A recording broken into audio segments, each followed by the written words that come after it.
Boa noite, pessoal do É Política Brasil. Hoje estou recebendo meu amigo de Almirante Tamandaré, César Manfron. Pessoal, antes de começar essa conversa com o César aqui, eu quero pedir para vocês acompanharem a gente no Facebook, acompanharem a gente no Instagram, estamos em todas as mídias sociais. Acompanhem o É Política Brasil, porque o conteúdo é de muita qualidade. César, seja bem-vindo no É Política Brasil. Se apresenta para o público aqui do É Política Brasil, por favor.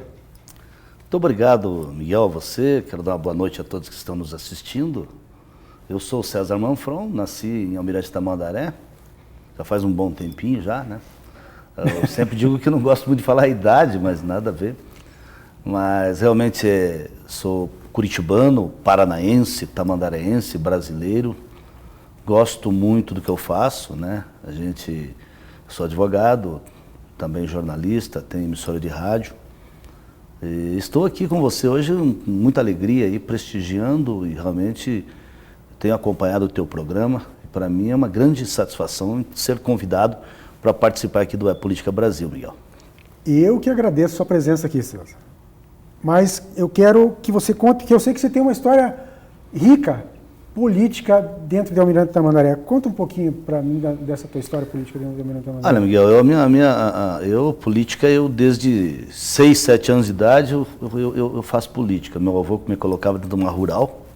Meu avô sempre gostava de política, era amigo pessoal do Moisés Lupion, né, do Bento Munhoz da Rocha Neto.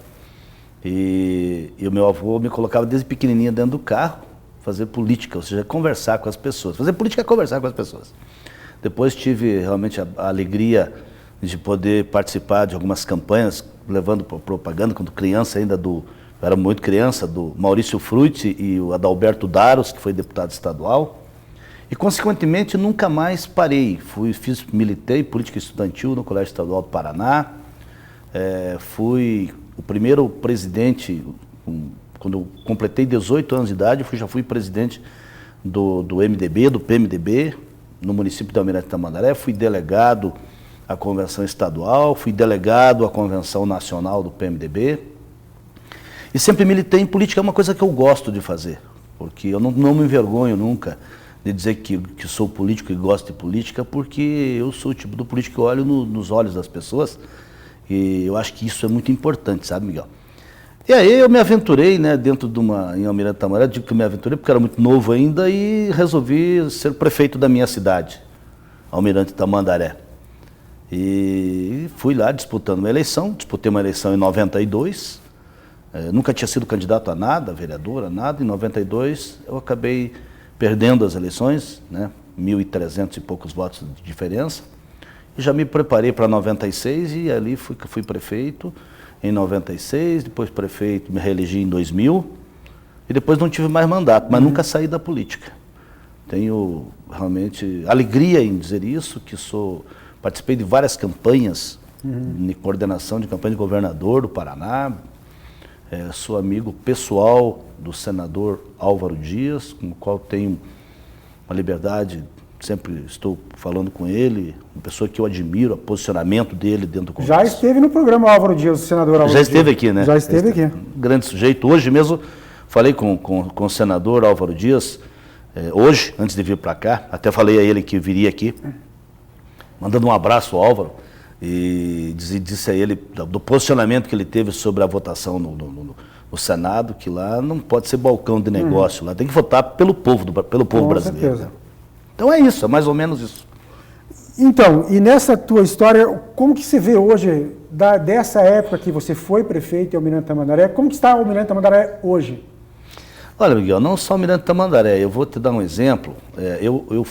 Em 2001, eu ajudei o Severino, na época, nós juntos, uma pessoa que eu admiro muito, o Severino, presidente do PSB, e naquela ocasião nós tivemos um congresso do PSB em Curitiba, onde estávamos montando a chapa, e ali eu fui convidado, tinha sido reeleito com 21 mil votos na época em Almirante, uma eleição mano a mano, e fui convidado para ser deputado estadual. E eu falei que eu não queria naquele momento, porque o povo da cidade tinha me elegido para trabalhar por Tamandaré. E ali saiu o Ratinho Júnior, saiu o Luciano Dutti, saiu o Reni Pereira e saiu o Scarpellini. O Scarpellini foi o último que assumiu com 11 mil votos. Então, tive a grata satisfação de participar de tudo isso. Mas eu quero te dizer que a política, ela continua igual. O grande problema da política são os políticos, mas também o eleitor. Porque, você veja, a política de um período para frente ficou naquela que o político só aparece na época da eleição, o eleitor diz que precisa de uma vantagem à época da eleição, aí depois fica as cobranças diferenciadas, ou seja, o que está ajudando realmente, Miguel, que eu acho que deu uma modificada muito forte na política, foi as redes sociais. Isso é muito importante porque hoje o povo está mais atento, o povo está cobrando mais, qualquer situação está fotografando, está mandando, né? E fazendo com que as pessoas realmente olhem o que o político está fazendo. Eu acho que isso é importante. Não, com certeza. O que você falou das redes sociais, porque é o seguinte, a informação chega no mesmo instante para a pessoa. Sim. Como votou seu candidato, como votou aquele candidato. É verdade. E a crítica é instantânea também. Instantânea. E o apoio também é instantâneo, né? Então a gente vê que houve uma renovação no Senado, houve uma renovação no Congresso. No Senado, no Senado eu estou feliz com a renovação. No Congresso já não estou tão feliz assim. Precisa, acho que de mais na próxima eleição, acho que nós vamos renovar mais e melhor. É verdade, Miguel. Sabe o que acontece? Às vezes a população, eu me lembro, não desmerecendo ninguém que seja eleito, porque ele está eleito porque o povo elegeu. Sim. Mas às vezes existe o voto de repúdio, o voto de protesto e elege, às vezes, depois já votou. E aí as pessoas já estão lá representando, né? Representando um Estado dentro da Câmara Federal, podemos assim dizer. Esses votos de protesto vão existir, mas eu acho que é salutar essa renovação, não só a renovação, é salutar saber em quem realmente as pessoas depositam confiança. E a confiança não é da noite para o dia, você conquista. Então, as pessoas hoje realmente elas têm um olhar diferenciado naquela pessoa que se coloca como representante do povo. Isso é importante, eu acho muito importante, na verdade. E você tem acompanhado o nosso governador Ratinho Júnior aqui. Como você tem visto o trabalho do governador? Estamos há 10 meses de governo. Como que você tem visto o trabalho do governador? Você falou exatamente aquilo que eu também me pergunto. Tem 10 meses de governo, não é? Eu conheço o Ratinho Júnior desde menino. O pai do Ratinho é meu amigo pessoal, foi inclusive no meu casamento. A gente tem uma amizade. E o Ratinho Júnior ele quebrou, vamos assim dizer, uma sequência. Porque se você for pegar os governadores anteriores, vieram uma sequência. Você pega lá desde a época do Requião, né? Depois Jaime Lerner, depois volta Requião, Álvaro foi antes. Enfim, aí depois veio o Beto e assim por diante. E o Ratinho veio numa esteira diferenciada, né? Ele quebrou essa situação. Mas, digo mais, eu acho que ele está tendo uma grande oportunidade, o Ratinho Júnior, uma grande oportunidade de mostrar capacidade e competência como governante de um estado tão importante, né, da federação. Eu ainda acho muito cedo nesse período para fazer uma análise mais profunda do governo, do nosso governador. Mas acho que tem todas as prerrogativas para fazer um bom governo. Basta seguir um trilho, né, um norte, para que realmente daqui 1 ano e meio, por aí, a gente possa fazer uma avaliação mais profunda do governo. Porque um novo governador herda problemas do governo anterior. E nesse sentido, ele primeiro tem que ajeitar a casa novamente, para daí começar a mostrar seu trabalho, começar a crescer e começar a investir. Porque eu acho, nos últimos, vamos pegar de uma maneira, num cenário nacional, e nós tivemos 16 anos de um crescimento enganoso, né? E a gente não investiu em infraestrutura. E nem o Estado, o nosso país, de forma geral, não investiu em infraestrutura. E eu acho que precisamos investir em infraestrutura. Você concorda com isso? Ah, claro, Miguel, com certeza. Você veja que, se você for pegar a malha viária do Brasil e a malha ferroviária do Brasil, você pega com pujança mesmo a época militar. Depois da época militar, houve muitos projetos faraônicos, mas não concluídos.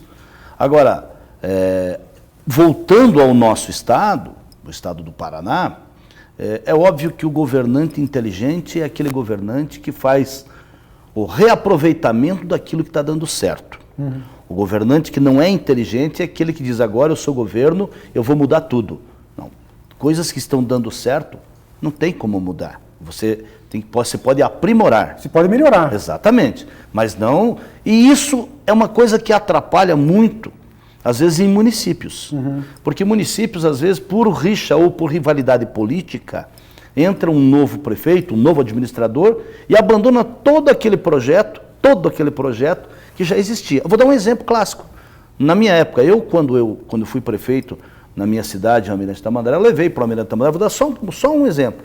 Eu levei para lá o Armazém da Família, onde, com um convênio com a Prefeitura de Curitiba, à época o Cássio Taniguchi era o prefeito, e que foi algo que deu certo dentro da cidade. Quando eu saí da prefeitura, acabaram com o Armazém da Família. Ou seja, não tinha mais Armazém da Família lá. Acharam que a população de Tamandaré seria bem assistida se viesse fazer carteirinha em Curitiba e usar o Armazém da Família de Curitiba. Isso foi um retrocesso à época. Com certeza. Isso não pode ser feito. Eu acho que a gente tem que reconhecer as coisas boas, né? Mas com certeza, e inclusive o Armazém da Família continua funcionando e continua funcionando bem. Muito bem. Hoje voltou o Armazém da Família para o Almirante, mas eu estou dizendo quando eu saí da prefeitura em 2004. E quem me assumiu posterior a mim fez isso. Foi uma atitude administrativa. Eu digo o seguinte, elege. Então eu acho que o povo elegeu, o governo vai fazer aquilo, mas as pessoas não esquecem disso, não. Uma questão que eu já conversei aqui no programa, que é o seguinte, essa duplicação da rodovia dos minérios, sai quando? Se é que sai. Eu fico pensando, Miguel, porque eu lembro quando eu fui prefeito, também tem que voltar essa história, tinha o famoso contorno norte, né? E tinha começado há muito tempo e tal. E a rodovia dos minérios, desde que eu me conheço por gente, desde criança, eu andei pela rodovia dos minérios, quando era muito moleque, não tinha asfalto. Foi Paulo Pimentel que fez. E eu lembro que eu estudava à época, eu fui até o dia da inauguração da rodovia dos minérios com o governador Paulo Pimentel. Foi lá na Santaria, na subida da Santaria, perto de Rio Branco do Sul. Eu era muito pequeno, mas eu fui lá, né, como atleta. Na época, pequenininho da escola, para prestigiar o governador Paulo Pimentel. Mas essa rodovia, eu tenho que fazer um registro, que foi um grande esforço do governador Beto Richa. As pessoas precisam ter reconhecimento. O governador Beto Richa, quando governador, ele conseguiu algo inédito, que era o Banco do Brasil financiar uma obra, né, com dinheiro do Banco do Brasil, uma rodovia. Porque primeiro houve uma situação entre o governo do Paraná e a Votorantim, porque tem a fábrica lá em Rio Branco, para que fizesse uma parceria, uma PPP. E não foi possível à época, mas tem que se dar o mérito. E o governador, na época, era o Beto Richa, conseguiram, se eu não me engano, 180 milhões já do Banco do Brasil, mas aí houve problema de licitação. Fizeram a licitação, daí uma empresa ganhou, daí a Odebrecht estava no meio, daí houve recurso, como é normal dentro de uma licitação. E hoje, daí assumiu a governadora Cida, não deu tempo, e agora o governador Ratinho, que fazia parte da equipe, ele era do CEDU à época, né, era secretário, e temos aí uma grande surpresa e uma grande satisfação para o povo, porque o primeiro lote já deram a ordem de serviço, a Odebrecht, e já estão preparando para iniciar logo o primeiro lote, que vai começar ali na divisa do município, e vai ter perto da próxima entrada de Almirante Tamandaré. Daí tem o segundo lote. Então eu acho que uma parte será feita nesse primeiro momento. Uma parte eu tenho certeza que será feita. Mas o importante... Uma boa notícia, então. É uma boa notícia. Mas, Miguel, o importante seria se fosse feito total. Sabe por quê? Porque o gargalo, vai ficar em Tamandaré. Com certeza. Então, mas o importante já está dando o início. César Manfron, qual que é o seu futuro? Rapaz, o meu futuro... Na política. Não me esconda o jogo. Não, a gente não esconde. Eu sempre estive na política, né, Miguel? E primeiro eu gosto muito de participar da política através dos meus amigos, né? Em Curitiba, tenho vários amigos que serão candidatos a vereador, candidato a prefeito, em Almirante também, mas eu ainda pretendo, tenho isso na minha mente, eu ainda pretendo ser deputado estadual do Paraná, representar esse povo desse nosso querido estado. Estou preparando isso há muitos anos, com o pé no chão, consciente, e tenho certeza que eu como deputado, poderei fazer muitas coisas pelos municípios do Paraná. Sou municipalista e gosto muito da política, mas a campanha está longe ainda, né? Sim. Então, falta muito tempo ainda, mas estou preparando para isso. Talvez seja a hora de assumir essa posição. Então, César, você então é um grande conhecedor de toda a região metropolitana de Curitiba, é isso? Olha, Miguel, eu conheço bem a região metropolitana, conheço bem a nossa capital, né? Afinal de contas, eu fiz todos os meus estudos na capital, porque não tinha escola na minha cidade, tinha que vir para a capital. Conheço o Paraná muito bem, o estado do Paraná muito bem, por estar envolvido em várias campanhas políticas. Participei da campanha na coordenação, enfim, ajudando as duas campanhas do senador Osmar Dias, participei da campanha do governo do Requião, participei da campanha da Cida, participei de várias campanhas políticas de deputados, né? E conheço bem o Paraná, conheço bem as regiões do Paraná e principalmente conheço muito bem a região metropolitana de Curitiba, mas além do mais eu fui prefeito, e eu sei que o problema está dentro do município. E dentro da gestão. Exatamente. Né? Isso é importantíssimo. Exatamente. Então a gente conhece a angústia dos prefeitos de fazer com que o seu município seja pujante. A peregrinação que os prefeitos fazem até Brasília, até o governo do Paraná, para tentar, porque com recurso próprio, poucos municípios do Paraná conseguem sobreviver. Vive de FPM, de ICMS e essas coisas. Mas é por aí o caminho. Olha, eu desejo boa sorte nesse seu caminho. Conte com o seu amigo aqui, Miguel Carvalho. Conte com o E-Política Brasil. E será sempre bem-vindo aqui. Você também, Miguel. Um grande abraço, César Manfron. Muito obrigado. Você também conte comigo no que eu puder te ajudar. Estarei te ajudando, Miguel. Tá certo, um abraço. Você é um grande sujeito. Muito obrigado. Abraço do E-Política Brasil.